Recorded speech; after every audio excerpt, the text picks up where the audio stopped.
Bihar board matric compartmental exam 2023 दोस्तों संस्कृत का VVI objective हम बताएंगे इस वीडियो में आपके, जो कि दोस्तों सीधा एग्ज़ाम में आपको लड़ेगा। तो चैनल पर नया है तो चैनल को सब्सक्राइब कर लीजिएगा। दोस्तों अगर आज इस वीडियो को पूरा देख लेते हैं तो दोस्तों कंपार्टमेंटल एग्ज़ाम में आप संस्कृत में अच्छा खासा नंबर उठाइएगा। आप लोग पूरा वीडियो देखते नहीं इसलिए फेल कर जाते हैं। इस बार भी अगर आप पूरा नहीं देखिएगा तो फिर फेल कीजिएगा, ठीक, क्योंकि एग्ज़ाम में सीधा लड़ेगा। पहला सवाल है आपका, विजयंका का काल किस शतक में माना जाता है? तो इसका करेक्ट आंसर क्या होगा? डी हो जाएगा, अष्टम, ठीक ना, डी इसका करेक्ट आंसर हो जाएगा। दूसरा सवाल है आपका, डीएवी विद्यालय की स्थापना कब हुई? तो इसका करेक्ट आंसर सी हो जाएगा, 1883 ईस्वी। चलिए अगला प्रश्न रहा 3 नंबर, कर्मवीर कौन था? कर्मवीर कौन था? तो राम प्रवेश राम, ये इसका करेक्ट आंसर होगा। चौथा प्रश्न है आपका कि सतत प्रियवादी लोग होते हैं, तो इसका सी करेक्ट आंसर हो जाएगा, सुलभ। चलिए अगला सवाल रहा आपका 5 नंबर कि कर्ण किस देश का राजा था? कर्ण किस देश का राजा था? तो सी करेक्ट आंसर हो जाएगा, अंग देश का राजा था। 6 नंबर का प्रश्न रहा कि मंदाकिनी वर्णम पाठ में कहाँ की गंगा का वर्णन है? कहाँ की गंगा का वर्णन है? तो इसका करेक्ट आंसर बी हो जाएगा, चित्रकूट की। चलिए अगला प्रश्न देख लेते हैं 7 नंबर। 7 नंबर प्रश्न है, सप्तपदी कर्म कांड किस संस्कार में होता है? इसका करेक्ट आंसर बी हो जाएगा, विवाह। उसके बाद 8 नंबर का प्रश्न है कि वीरेश्वर कौन था? इसका करेक्ट आंसर 8 का बी हो जाएगा, मिथिला के मंत्री। चलिए अगला प्रश्न देख लीजिए 9 नंबर। 9 नंबर प्रश्न कर रहा है कि अनोरणीयन महतो महिमान मात्वन मंत्र किस उपनिषद से संग्रहित है? इसका करेक्ट आंसर 9 का बी हो जाएगा, कठोपनिषद से। चलिए 10 नंबर प्रश्न रहा कि दामोदर गुप्त ने किस काव्य की रचना की? तो इसका करेक्ट आंसर डी हो जाएगा, कुटनीमत। चलिए अगला प्रश्न रहा 11 नंबर कि हितोपदेश कैसा ग्रंथ है? हितोपदेश कैसा ग्रंथ है?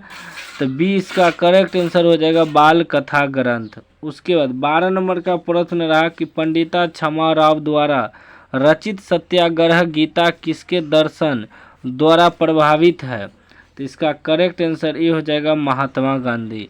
दोस्तों सीधा एग्जाम में आएगा इसलिए कहता हूँ कि पूरा देख लीजिएगा वीडियो, ठीक। 13 नंबर का नीति श्लोका पाठ में कितने श्लोक हैं? तो इसका करेक्ट आंसर बी हो जाएगा, 10 श्लोक है। 14 नंबर प्रश्न रहा किसकी महिमा सर्वत्र गाई जाती है? तो इसका करेक्ट आंसर सी होगा, भारत। चलिए अगला प्रश्न कह रहा है कि 15 नंबर, वराह मिहिर द्वारा रचित कौन सा ग्रंथ है? कौन सा ग्रंथ है? तो इसका हो जाएगा सी, बृहत संहिता। चलिए 16 नंबर प्रश्न रहा कि नदियाँ नाम और रूप को छोड़कर किस में मिलती है?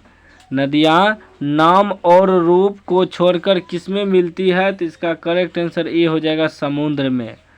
चलिए अगला प्रश्न रहा आपका 17 नंबर, स्वामी दयानंद के गुरु कौन थे? स्वामी दयानंद के गुरु कौन थे? तो इसका गुरु था दोस्तों विरजानंद, सी इसका करेक्ट आंसर होगा। चलिए 18 नंबर प्रश्न देख लीजिए। 18 नंबर कह रहा है किस देश में देवता बार बार जन्म लेना चाहते हैं? तो इसका करेक्ट आंसर ए हो जाएगा, भारत। 19 नंबर प्रश्न है कि जीवन के सभी मुख्य अवसरों पर किसका आशीर्वाद अपेक्षित था? तो इसका करेक्ट आंसर डी हो जाएगा, वरिष्ठों का। 20 नंबर का प्रश्न रहा काव्य मीमांसा के कवि कौन है? तो इसका करेक्ट आंसर ए हो जाएगा, राजशेखर। 21 नंबर का प्रश्न रहा कि आलसशाला में आग क्यों लगाई गई? आग क्यों लगाई गई? तो इसका बी करेक्ट आंसर हो जाए, आलसियों की परीक्षा करने के लिए।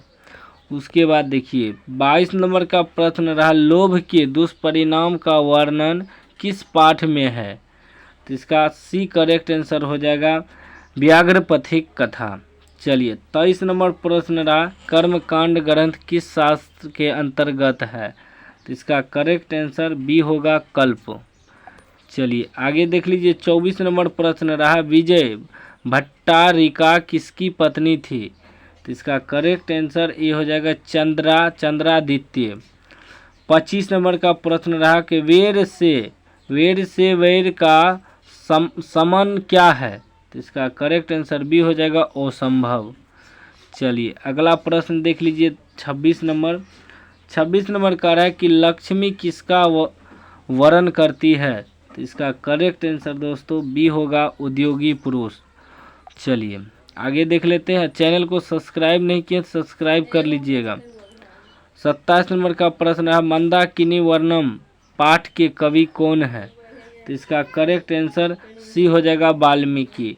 28 नंबर प्रश्न रहा, यज्ञ वाल्क्य अपनी पत्नी मैत्री को किसकी शिक्षा देते हैं? तो इसका करेक्ट आंसर 28 का सी हो जाएगा आत्म तत्व। चलिए 29 नंबर प्रश्न है, दुख का विषय क्या है? दुख का विषय क्या है? तो सी हो जाएगा ओ शांति। 30 नंबर प्रश्न है कि कर्ण के पास भिक्षा मांगने कौन आए? कर्ण के पास भिक्षा मांगने कौन आए? तो इसका सी हो जाएगा इंद्र। चलिए आगे देख लेते हैं, 31 नंबर का प्रश्न है कि सर्वाग वर्गास्पद मार्गभूत देश कौन सा है? तो इसका करेक्ट आंसर आपका 31 का सी हो जाएगा भारत। 32 नंबर है, ओपृष्टा बहुभाषते किस पाठ की उक्ति है? तो इसका करेक्ट आंसर 32 का आपका ये हो जाएगा नीति श्लोका। चलिए आगे देख लीजिए 33 नंबर का सवाल रहा आपका कि विद्या जोड़ एका की संधि क्या होगी? तो इसका सी करेक्ट आंसर हो जाएगा विधेका, ठीक ना। चलिए 34 नंबर का रहा है कि ओ जोड़ औ के मेल से कौन सा नया वर्ण बनेगा? तो औ बनेगा, ए इसका करेक्ट आंसर हो जाएगा। चलिए 35 नंबर देख लीजिए, 35 नंबर का रहा है इतः जोड़ ततः किस संधि का उदाहरण है? तो इसका करेक्ट आंसर ये हो जाएगा विसर्ग संधि। उसके बाद 36 नंबर है, मूर्ति पूजा का समास विग्रह क्या होगा? तो बी हो जाएगा मूर्तेः पूजा। चलिए आगे देख लीजिए 37 का रहा संस्कृत से शिक्षा का समस्त पद क्या होगा? तो इसका करेक्ट आंसर ये हो जाएगा संस्कृत शिक्षा। 38 नंबर का प्रश्न है कि गोल गृहम में कौन सा समास है? तो इसका एक करेक्ट आंसर हो जाएगा कर्मधारय समास। चलिए 39 नंबर का प्रश्न रहा कि द्विगु समास का उदाहरण कौन है? द्विगु समास का उदाहरण ये है पंचवटी, ठीक ना। उसके बाद 40 नंबर का प्रश्न रहा कि यतश्च निर्धानम सूत्र का उदाहरण क्या है? इसका करेक्ट आंसर ये हो जाएगा कविसु कविनाम कालिदास श्रेष्ठ अस्ति। चलिए आगे देख लीजिए, आगे आपका 41 नंबर का प्रश्न 41 नंबर का प्रश्न रहा ग्रामम उभयतः वृक्षा शांति वाक्य के ग्रामम पद में द्वितीय विधायक सूत्र कौन है? तो इसका करेक्ट आंसर ए हो जाएगा उभयतः योगी द्वितीय। 42 नंबर है कि सह ... सज्जन प्रतियते वाक्य में रिक्त स्थान में कौन सा पद प्रयुक्त होगा? तो बी इसका प्रयुक्त होगा वस्त्रेण। चलिए आगे देख लीजिए 43 का रहा है कि नमः के अर्थ में कौन सी विभक्ति प्रयुक्त होती है? तो ए करेक्ट आंसर होगा चतुर्थी विभक्ति प्रयुक्त होता है। चलिए 44 नंबर प्रश्न किस शब्द में आ उपसर्ग है? तो इसमें आकार में आ उपसर्ग है, ए इसका करेक्ट आंसर होगा। चलिए 45 का रहा है दुरात्मा शब्द में कौन सा उपसर्ग है? तो बी इसका करेक्ट आंसर हो जाएगा दूर। 46 नंबर प्रश्न का रहा है कि स्यता धातु के लिट लकार प्रथम पुरुष एक वचन का रूप कौन है? तो इसका बी करेक्ट आंसर हो जाएगा तिष्ठति। चलिए आगे देख लेते हैं। आगे आपका 47 नंबर का प्रश्न रहा कि पश्यामी किस लकार का रूप है। पश्यामी किस लकार का रूप है, तो इसका करेक्ट आंसर सी हो जाएगा, लिरिट लकार। चलिए 48 नंबर का रहा है कि जही किस धातु का रूप है, तो सी करेक्ट आंसर हो जाएगा, हन।